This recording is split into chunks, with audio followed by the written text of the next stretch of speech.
The silver ship moved through space like a ghost. No light came from its engines. No sound broke the endless quiet of the void.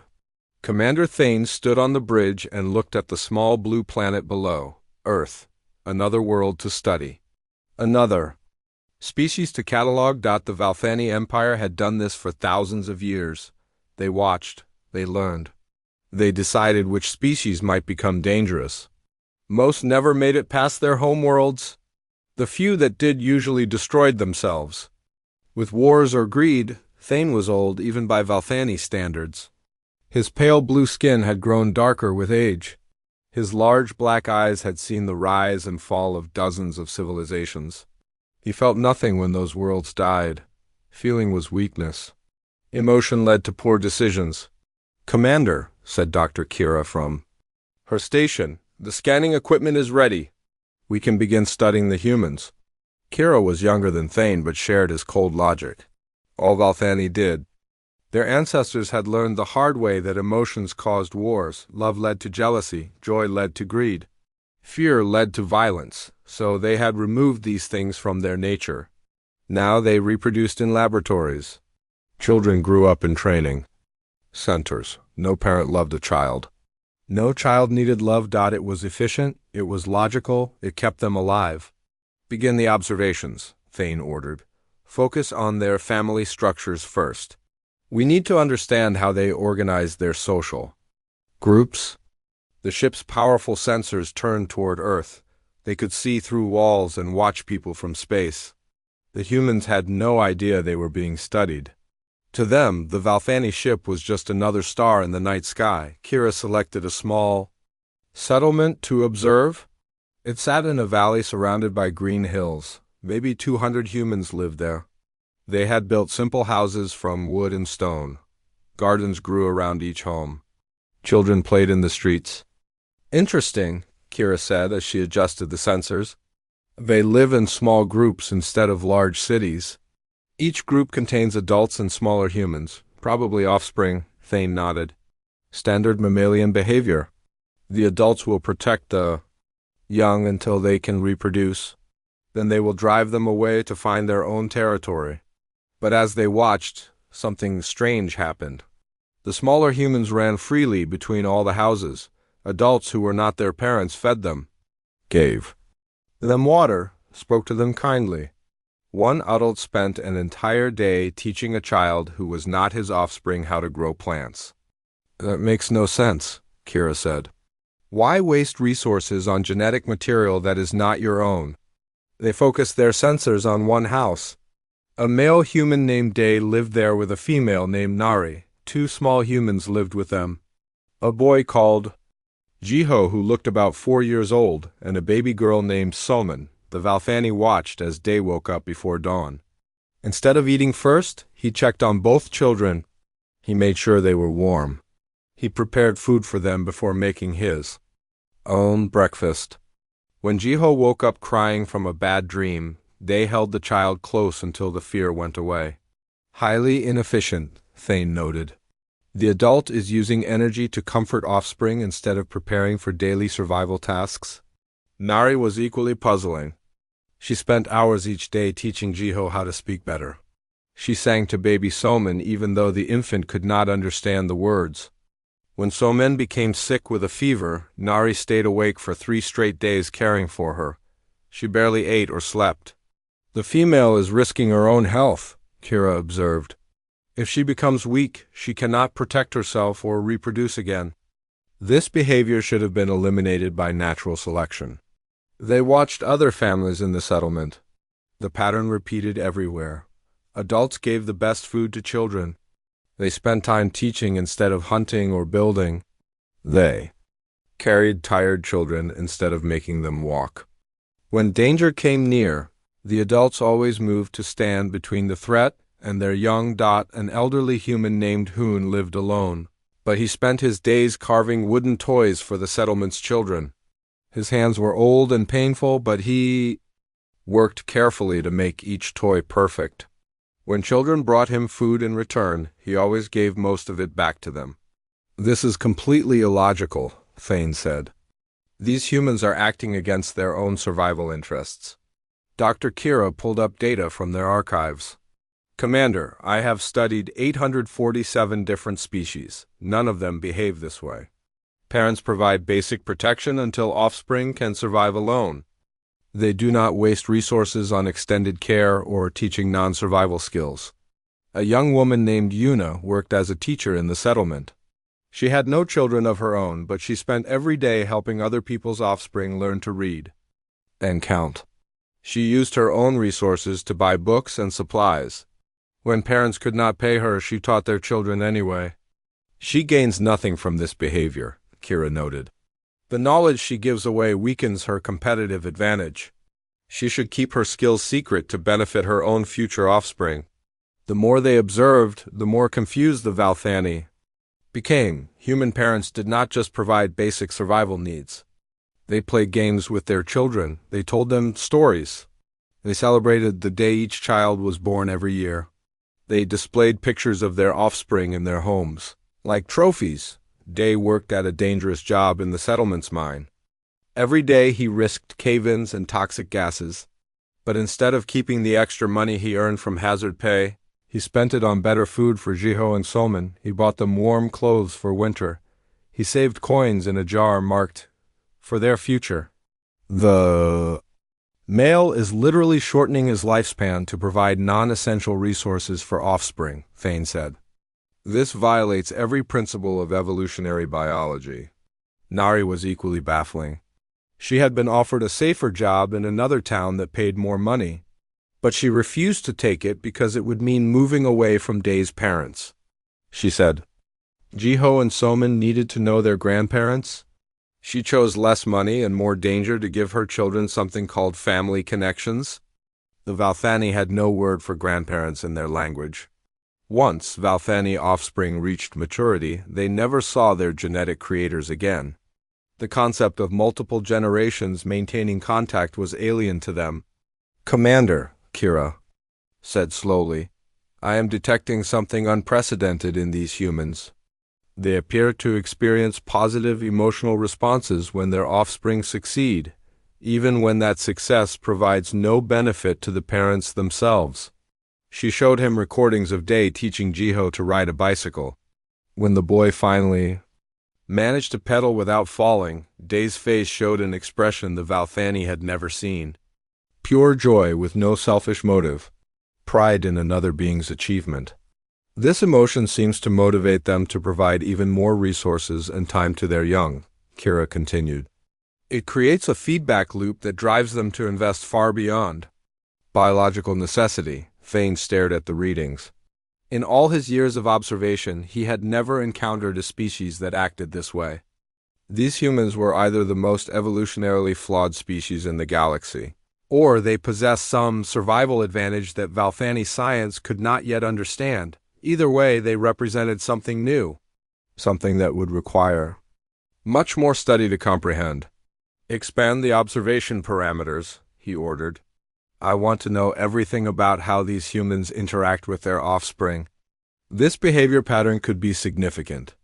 Neither Thane nor Kira realized they were about to witness something that would change everything they believed about survival, evolution, and the true strength of intelligent species. The blue planet continued to turn below them, full of mysteries they were only beginning to discover.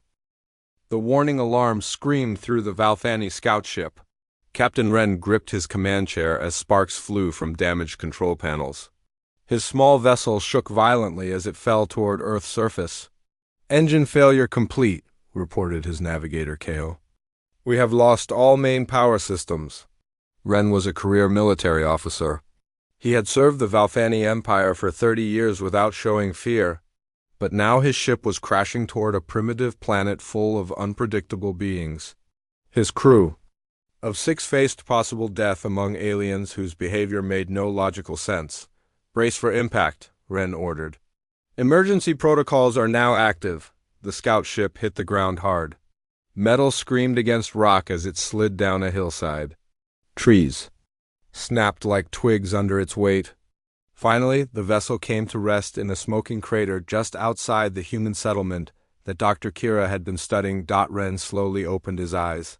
His head hurt, and green blood trickled from a cut on his forehead.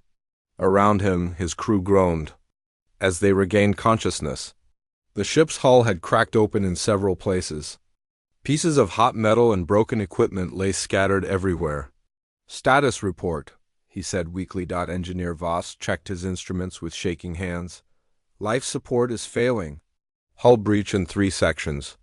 We have maybe 6 hours of breathable air left." Through the largest crack in the hull, Wren could see the human settlement below. Smoke rose from their crashed ship.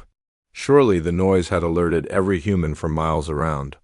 In Valthani training, this meant one of 2 things would happen. Either the natives would attack to steal their technology, or they would flee in. "Fear and leave the crew to die. Weapons ready," Wren ordered. "If the humans approach, we defend ourselves until rescue arrives." But rescue was not coming. Their emergency beacon was broken. The main Valthani ship was too far away to detect their crash. They were alone on an alien world with beings whose behavior they could not predict. Down in the settlement, Day was working in his garden when the ship crashed. The sound was like thunder, but the sky was clear. He looked up to see smoke rising from the hillside above his home.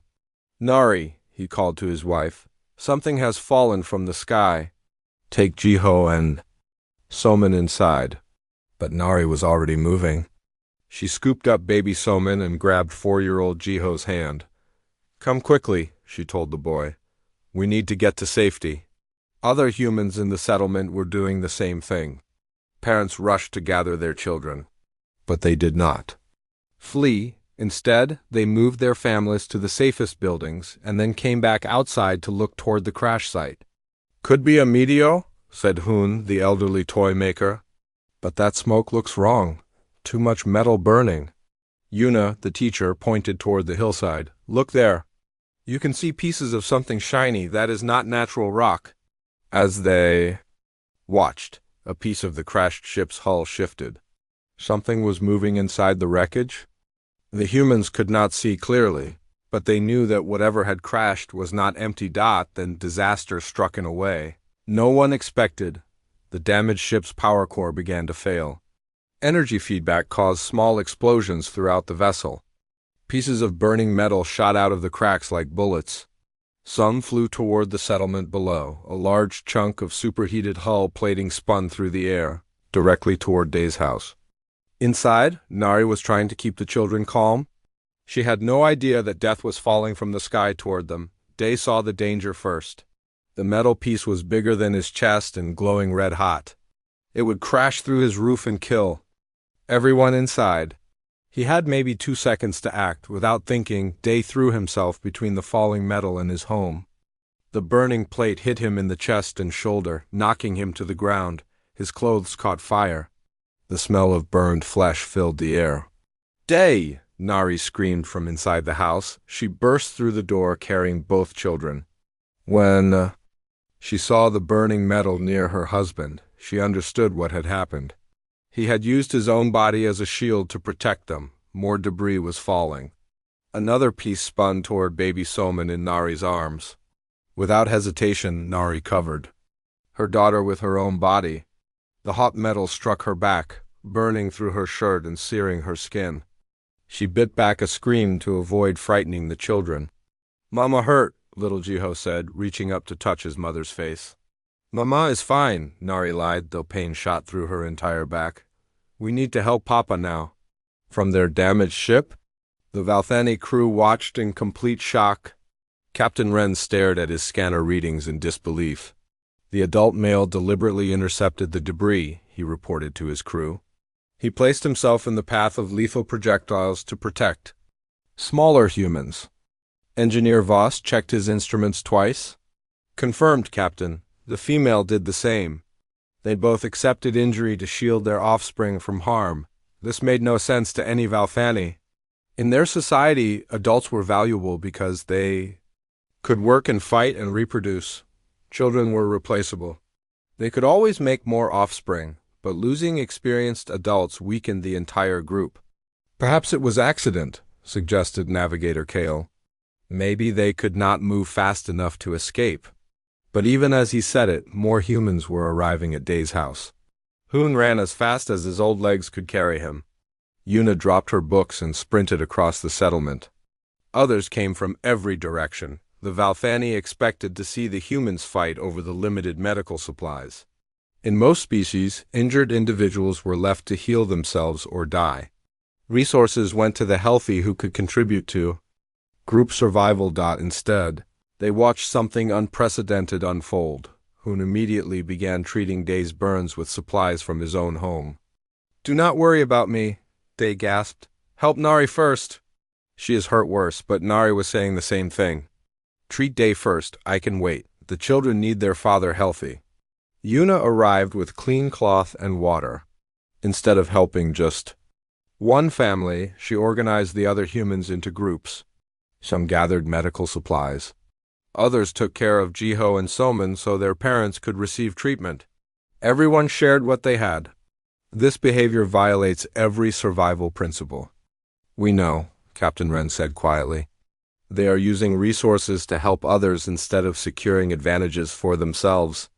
An elderly woman named Bach arrived carrying food. She gave it directly to the children, even though she clearly had little for herself. When Jiho asked why his parents were hurt, she held him gently and explained that sometimes people get hurt. "Protecting the ones they love." "Love," repeated Engineer Voss. "They keep using that word. Our databases have no proper translation for this concept." As the day wore on, more humans came to help. They brought medicine, food, blankets, and tools to repair the damage to Day's house.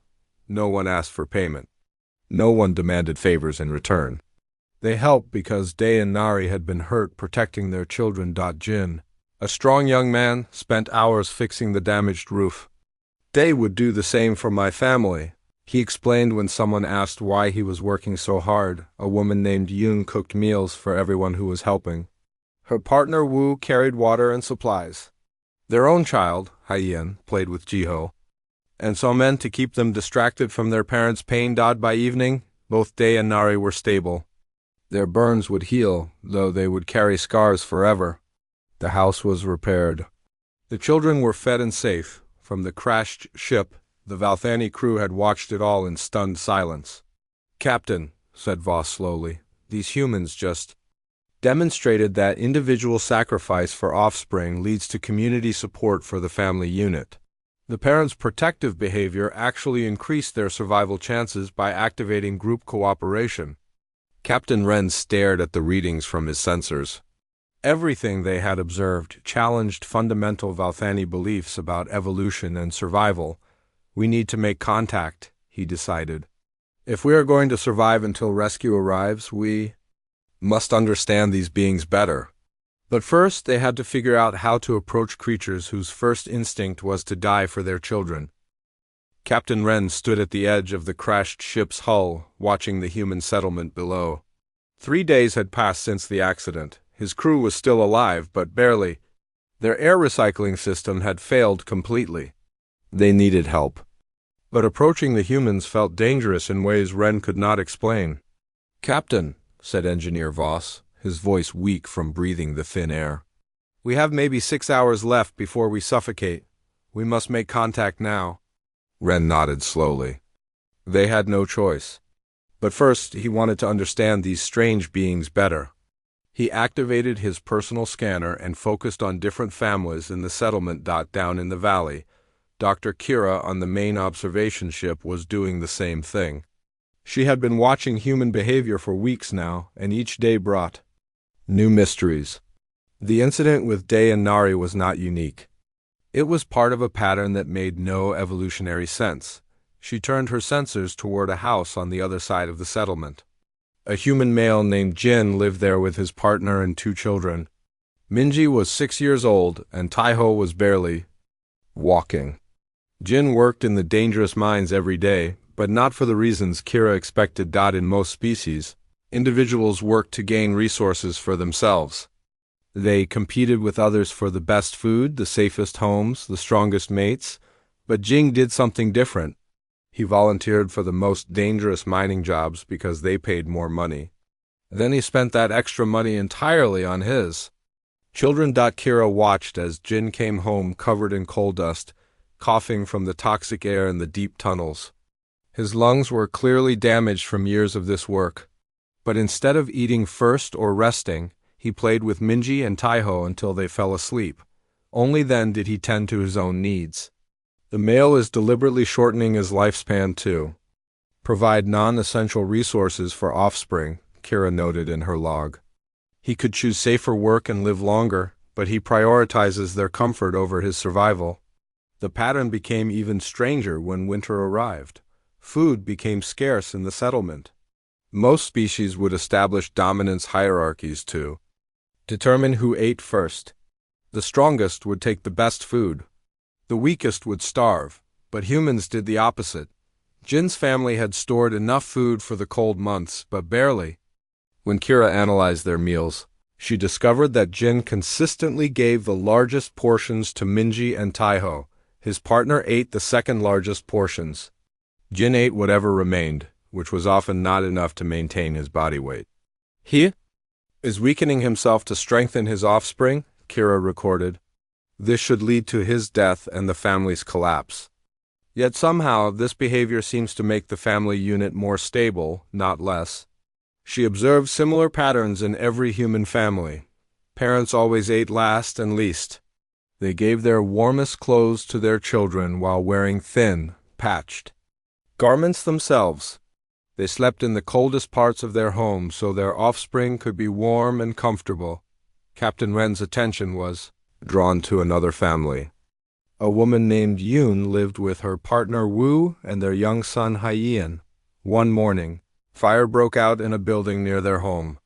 3 children were trapped inside while their parents were working in the fields. Ren expected the humans to call for help and wait for the proper authorities to handle the emergency. In Valthani society, individuals only risked themselves for direct genetic relatives, and only when the probability of success was high. Instead, Yoon and Wu ran directly into the burning building without hesitation. The structure is severely compromised, Voss reported, reading the ship's structural sensors. The roof could collapse at any moment. Those humans are risking certain death. But Yoon and Wu did not stop to calculate odds. They disappeared into the smoke and flames. Minutes passed with no sign of them. The fire spread. Other humans gathered outside, but none tried to stop the rescue attempt. Finally, Yoon emerged carrying 2 children. Her hair was singed and burns covered her arms. She passed the children to other adults and immediately turned back toward the fire.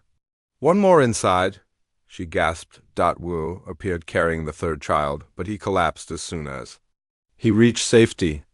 His clothes were on fire, and he was barely conscious from smoke inhalation. Other humans quickly smothered the flames and began treating his burns. "The building is about to collapse," someone shouted, but Yoon was already running back toward the fire. "Hyan's toy," she called out. He left his favorite toy inside. The Valthani crew watched in disbelief as this human female risked her life again, not for another human being, but for an object that brought comfort to her child.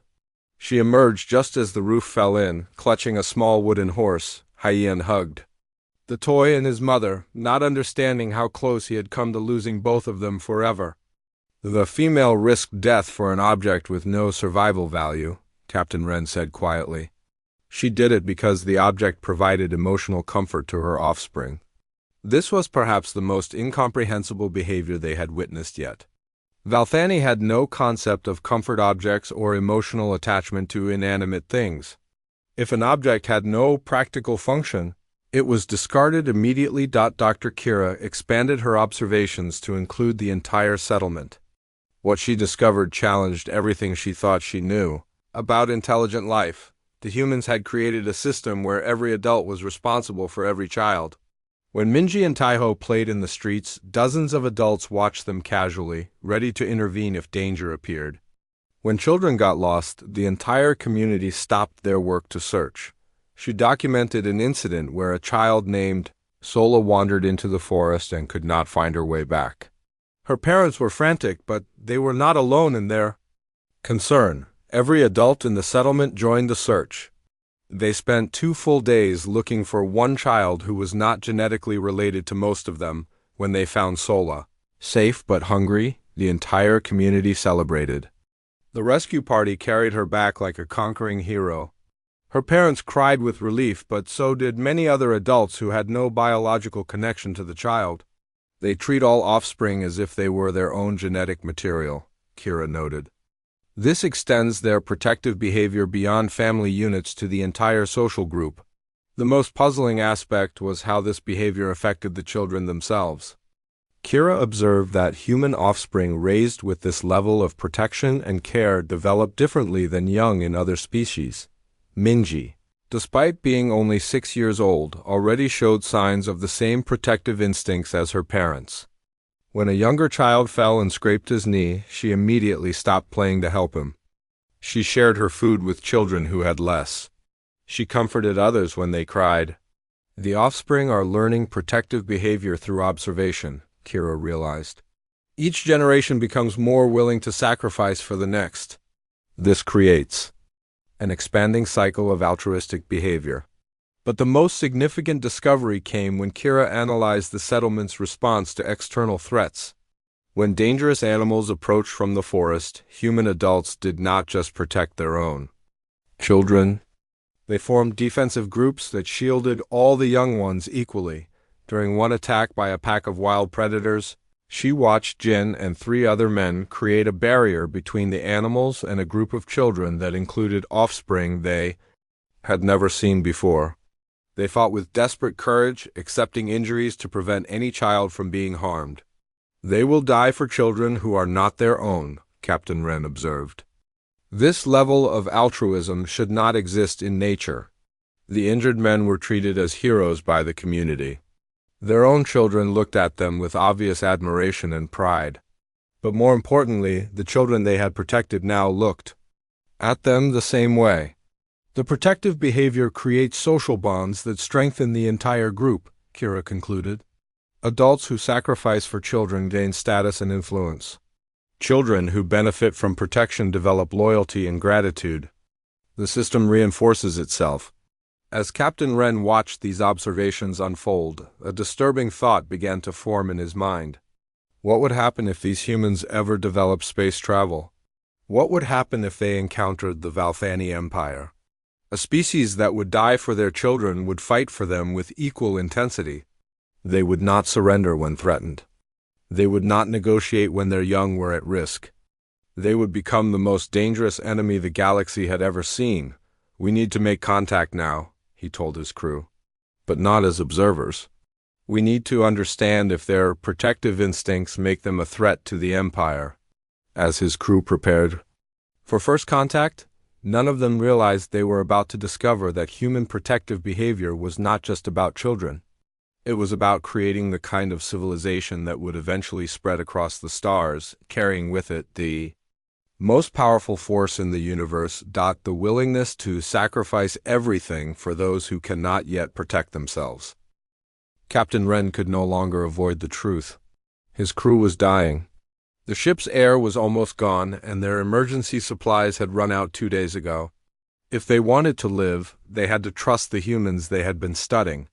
Prepare for first contact, he ordered his remaining crew members. We approach peacefully and hope they do not see us as a threat. Engineer Voss was barely conscious from lack of oxygen. Navigator Kale had been unconscious for hours. The other crew members were not much better. Ren himself felt dizzy and weak, but he had to stay alert. This moment would determine whether his crew lived or died. They activated the ship's external speakers and broadcast a simple message toward the human settlement. The words were translated into the human language their computers had learned from. Weeks of observation. We are visitors from another world. Our ship is damaged. We need help. We mean no harm. The message repeated several times before humans began to appear near the crash site. Ren watched them through his failing sensors. They moved carefully but without obvious fear. More importantly, they brought their children with them. This shocked the Valthani crew. When facing unknown dangers, most species hid their young in the safest possible places. But these humans brought their offspring closer to the potential threat. It made no logical sense. Day was among the first to reach the ship, despite still wearing bandages from his burns. He carried little Jiho on his shoulders so the boy could see better. Nari walked beside them, holding baby Soman and pointing at the strange silver vessel. "Look, Jiho," Day said to his son. "Visitors from the sky. Just like in the stories your grandmother tells, other families arrived quickly. Jin brought Minji, and Taiho Yun and Wu carried Haiyan between them. Even elderly Hoon hobbled up the hill, leaning on Yuna's arm for support. Soon dozens of humans surrounded the crashed ship, and most had brought their children. "Why do they expose their offspring to danger?" whispered Voss, using the last of his strength to speak. Captain Wren studied the humans' behavior through the ship's cameras. The adults were definitely being protective. They kept the children behind them and watched the ship carefully for signs of threat, but they had not hidden their young away. Instead, they seemed to be treating this as a learning experience. Maybe they want the children to see history being made, Wren realized. They are prioritizing education over absolute safety. This was another behavior the Valthani could not understand. In their society, safety always came first. Children were kept away from anything unusual or potentially dangerous until they reached adult status. Learning was important, but survival was more important. The ship's main hatch was damaged, but Wren managed to force it open. Thick, sweet-smelling earth air rushed into the vessel, and he took his first real breath in hours. His crew gasped and coughed as their lungs filled with oxygen-rich atmosphere. Slowly, carefully, Wren stepped outside his ship. The humans stared at him in wonder. He looked different from them in obvious ways. His skin was pale blue-gray. His eyes were large and completely black. He had no hair anywhere on his body. His limbs were longer and thinner than human proportions, but instead of running away or attacking, the humans stepped closer. Their children peered around their parents' legs with bright, curious eyes. "Welcome to our world," said Day, stepping forward with Jiho still on his shoulders. "You said you needed help. What can we do for you?" The simple kindness in those words nearly overwhelmed Captain Wren. In his long military career, he had never encountered aliens who offered help before. Asking questions. Most species wanted to know about weapons, technology, or territorial claims. These humans just wanted to know how they could help. "My crew is injured," Wren managed to say in their language. "Our ship is broken. We have been without proper air for days." Immediately, the humans began organizing assistance.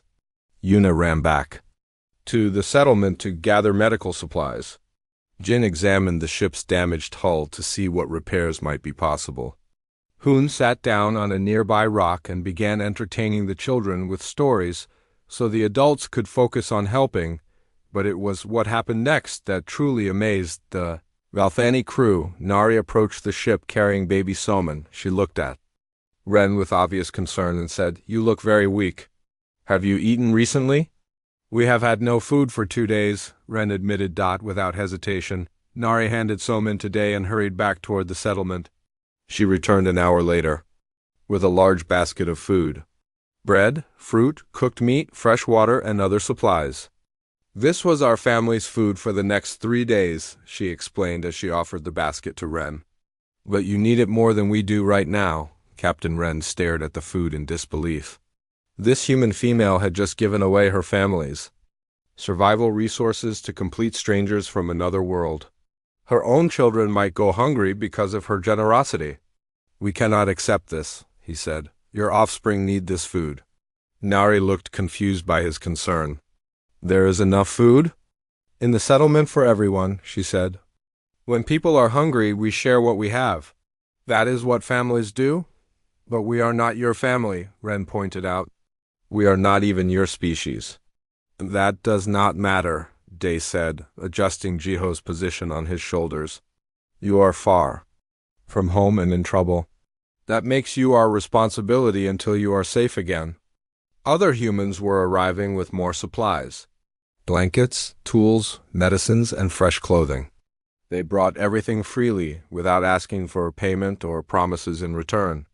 When Wren's crew members emerged from the ship, weak and disoriented, the humans treated them with the same kindness. Young Minji ran up to Engineer Voss. who was sitting on the ground trying to recover his strength. She offered him a small wooden toy and said, "This always makes me feel better when I am sick." "You can keep it until you feel better too." Voss took the toy with shaking hands. In Valthani society, children owned nothing. All resources belonged to the community and were distributed by adults based on need and efficiency. The concept of a child owning something and then giving it away voluntarily was completely foreign to him. "Why do your young ones give away their possessions?" he asked Day. "Because that is how they learn to be good people," Day replied. "We teach our children that helping others is more important than keeping things for yourself."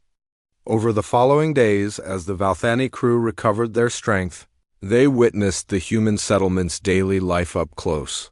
What they saw changed everything they thought they knew about civilization and survival. The humans had developed systems that seemed to violate every principle of evolutionary biology, but somehow made their society stronger instead of weaker. When elderly Hoon became ill, every family in the settlement contributed food and medicine for his care. He had no children of his own and could not work anymore. Yet the community treated his welfare as their responsibility. When a storm damaged several houses, the entire settlement worked together to repair them. People whose homes were undamaged spent days fixing their neighbors' roofs and walls. No one kept track of who owed what to whom. Most shocking of all, when resources became scarce, the humans consistently gave priority to their children, their elderly, and their sick. The strongest, most capable adults ate last and took the smallest portions. "This is completely backwards," Navigator Kale observed as he watched Jin give his dinner to elderly Hoon while eating only bread himself. "The most valuable individuals should receive the best resources." But Captain Wren was beginning to understand something his crew had not yet grasped.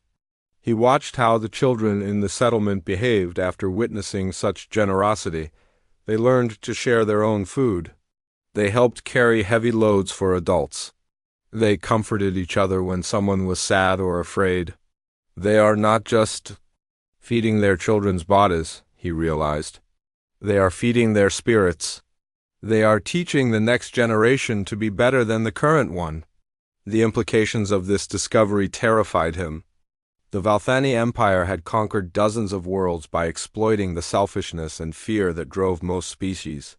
But how do you conquer a people who willingly sacrifice for each other? How do you divide a society where every adult will die to protect every child? Most disturbing of all, Captain Wren found himself changing. When little Jiho offered to share his favorite toy, Wren felt something he had never experienced before: warmth, gratitude, a desire to protect this small being who had shown him kindness. For the first time in his life, Captain Wren began to understand why humans would die for their children, and that understanding would change the fate of 2 entire civilizations. Dr. Kira sat in her observation chamber aboard the main Valthani ship, staring at data that should not exist. For weeks, she had been analyzing the human settlement, trying to understand how their illogical behavior patterns could possibly work. What she had discovered would shock the Empire. To its very foundations, the humans were not just surviving despite their self-sacrificial behavior. They were thriving because of it. Her computer screens showed population growth, technological advancement, and social stability measurements that exceeded every other species in their databases. The settlement had grown by 30% in just 1 generation. Their toolmaking had advanced faster than mathematical models predicted. Most importantly, they had achieved something the Valthani had thought impossible: 0 internal conflict. In the months she had been watching, not a single human had attacked another human within their community. No fights over resources, number, territorial disputes. No competition for mates that led to violence. The protective instincts that should have made them weak had somehow made them incredibly strong. Down on the planet's surface, Captain Wren was learning the same truth through direct experience.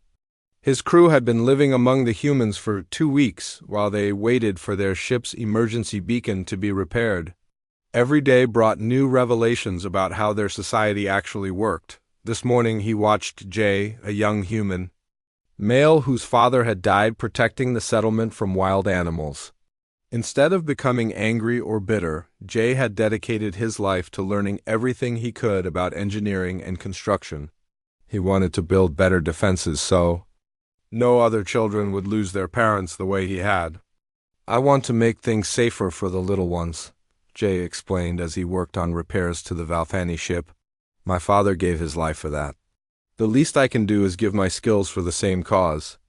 Jay was using techniques that impressed even Valthani engineers.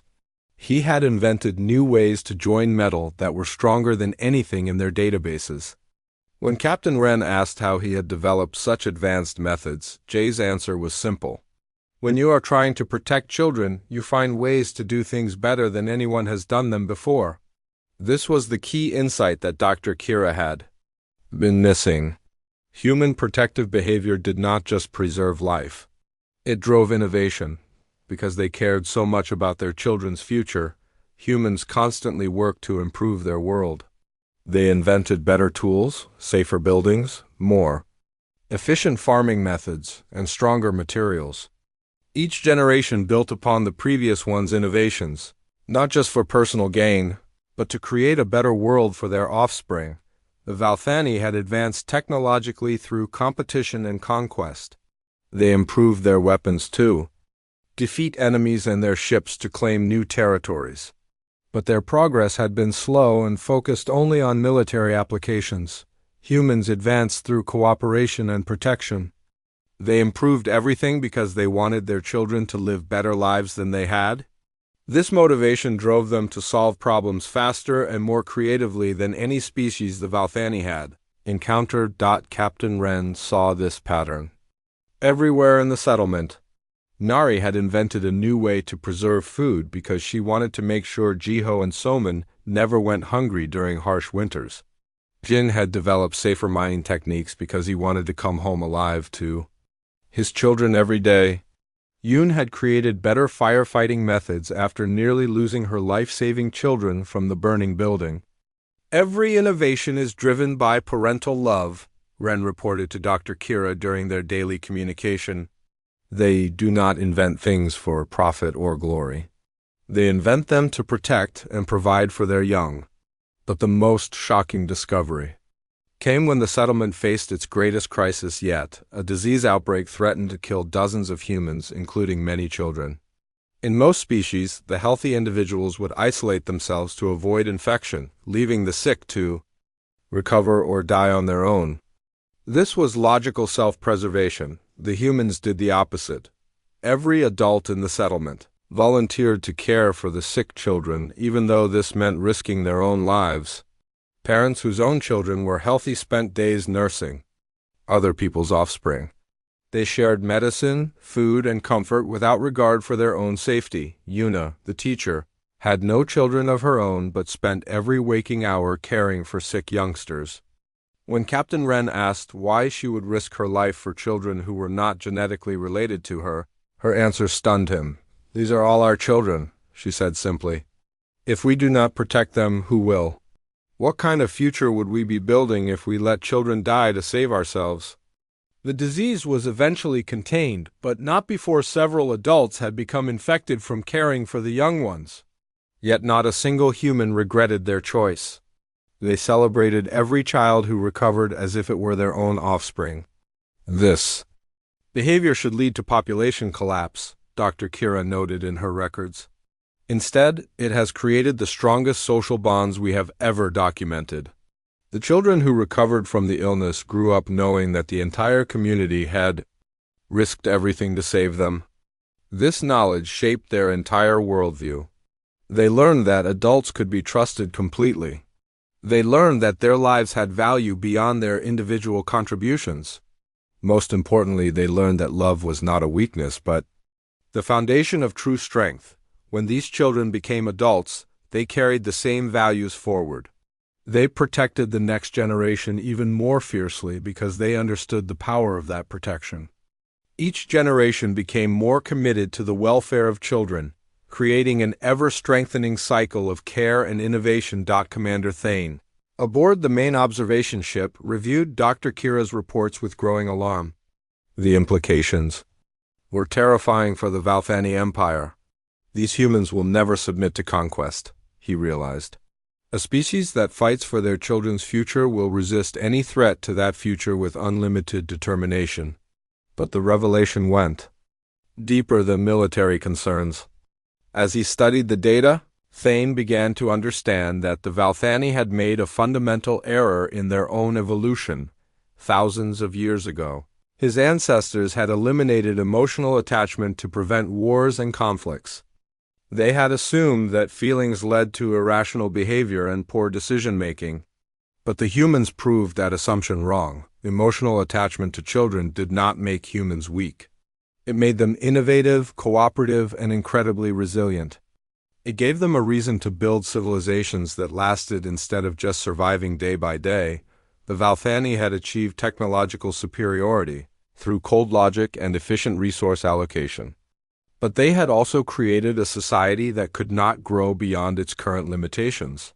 They had no drive to improve things for future generations because they felt no emotional connection to those generations. Humans, with their illogical love for their children, had created a civilization that constantly improved itself. They built better schools because they wanted their children to be smarter. They developed better medicine because they wanted their children to be healthier. They created better art and music because they wanted their children to live in a more beautiful world. We have been thinking about evolution backwards, Commander Thane admitted to Dr. Kira during their next conference. We assumed that emotional attachment was a weakness to be overcome, but it may be the greatest strength a species can possess. The final piece of the puzzle came when Captain Wren witnessed something that changed his understanding of human nature. Forever, a group of children, including Jiho and Minji, were playing near the forest when they encountered an injured animal. It was a predator that would normally be dangerous, but it was clearly hurt and afraid. Most species would teach their young to avoid or kill such creatures to prevent future threats. Instead, the human children worked together to help the animal. They brought it water and food. They cleaned its wounds with the gentleness they had learned from watching their parents care for them. When the animal recovered enough to return to the forest, they set it free without expecting anything in return. They are teaching compassion to their offspring, Captain Wren observed. Not just for other humans, but for all living things. This was perhaps the most revolutionary discovery of all. Human protective instincts extended beyond their own species. They were raising children who would grow up to be protectors of their entire world. As Captain Wren watched Jiho gently stroke the recovered animal before it returned to the forest, he understood the truth that would change everything. Humans were not just another intelligent species competing for resources in a hostile galaxy. They were the galaxy's best hope for a future based on cooperation. Instead of conquest, and the Valthani Empire would have to choose whether to join them or face them as enemies. The Valthani High Council chamber had never hosted a debate like this one. For 3 days, the Empire's greatest minds had argued about a single question that could determine the future of their entire civilization. Should they destroy humanity before it could spread beyond Earth, or should they risk everything by making peaceful contact? Admiral Keth, the Empire's military commander, stood before the assembled council members. His pale blue skin was darker than usual, showing his stress and anger. "The evidence is clear," he declared. "These humans represent the greatest threat our empire has ever faced. Their protective behavior makes them impossible to defeat through conventional warfare. They will fight to the death for their offspring. They will never surrender as long as their children are at risk." He activated a holographic display showing Captain Wren's reports from the surface. Images of humans shielding their young, sharing resources, and working together filled the chamber. "Look at this data," Admiral Keth continued. "When threatened, most species scatter to save individuals. These humans gather together. When resources become scarce, most species compete. These humans share. When faced with superior force, most species negotiate. These humans will die first." The council members studied the information in uncomfortable silence. Everything Admiral Keth said was true. The military simulations all reached the same conclusion. Humanity could not be conquered by traditional methods, but Commander Thane had a different perspective. He stepped forward to address the council, knowing that his next words would either save two civilizations or doom them both. Admiral Keth is correct about human military capabilities, he began. But he is wrong about what this means for our empire. The question is not whether we can defeat humanity. The question is whether we should want to. Murmurs of confusion rippled through the chamber. Commander Thane activated his own display, showing the long-term data Dr. Kira had collected about human development. "Look at their rate of advancement," he said. "In just 50 years, they have progressed from primitive agriculture to complex engineering. Their population grows, but their resources also grow because they constantly find better ways to use them. They have achieved something we thought impossible, a society that becomes stronger as it becomes larger." The council members leaned forward. To study the graphs and charts, the numbers were undeniable. Human civilization was advancing at a rate that exceeded all theoretical models. "This is precisely why they must be destroyed," Admiral Keth argued. "If we allow them to develop space travel, they will become unstoppable. Their protective instincts will drive them to claim every world they can reach. They will see the entire galaxy as territory to be defended for their children's future." But Commander Thane shook his head. "You still do not understand what we have discovered. Humans do not seek to conquer other species. They seek to protect them." He showed footage of Captain Wren's crew being cared for by the human settlement. Injured aliens being treated as family members. Children offering their toys to strange beings from another world. "Their protective behavior extends beyond their own species," Thane explained. "They have the capacity to care for any being they perceive as vulnerable or in need. If we approach them as friends instead of enemies, they will protect us too." The debate continued for hours. Some council members supported Admiral Keth's position that humanity represented an existential threat. Others were swayed by Commander Thane's argument that humans could be valuable allies. Finally, the eldest council member, Sage Moran, called for silence. She had served the Empire for over 2 centuries and had guided them through many difficult decisions. Her opinion carried enormous weight. "I have reviewed all the evidence," she said slowly. "Both positions have merit. Humans are indeed dangerous, but perhaps not in the way we think. The real question we face is this: what kind of civilization do we want to be?" She gestured toward the displays showing human families caring for their children. "For thousands of years, we have built our empire on the principle that strength comes from eliminating weakness. We removed emotions, we separated families. We conquered other species to take their resources. This strategy has made us powerful, but it has also made us alone." Sage Moran paused, letting her words sink in. "These humans offer us a different path. They show us that strength can come from protection instead of domination. That love can drive innovation instead of hindering it. That cooperation can achieve more than conquest." Admiral Keth stepped forward angrily. "You speak of abandoning everything that made our empire great. We did not become the dominant force in this galaxy by being soft and emotional." "No," Sage Moran agreed. "But we also did not become truly great. We became efficient. We became powerful, but we never became the kind of civilization that builds something lasting for future generations." She activated one final display showing projections of human development over the next 1,000 years. The graphs showed exponential growth in technology, population, and resource management. "If we choose war with humanity, we may win," she continued. "But we will have destroyed the one species that could teach us how to be more than just conquerors. If we choose peace, we may discover that there are things more valuable than military dominance." The vote was closer than anyone expected. Half. The council supported immediate military action. Half supported peaceful contact. The decision fell to Sage Moran as the tie-breaking vote. She closed her eyes and thought about everything they had learned. About Day throwing himself between falling metal and his children. About Nari burning her back to shield baby Solman. About An entire community risking their lives to save sick children who were not their own offspring. "I vote for peace," she said quietly. "We will attempt diplomatic contact with humanity." Admiral Keth stormed out of the chamber, clearly preparing to argue the decision with his military commanders.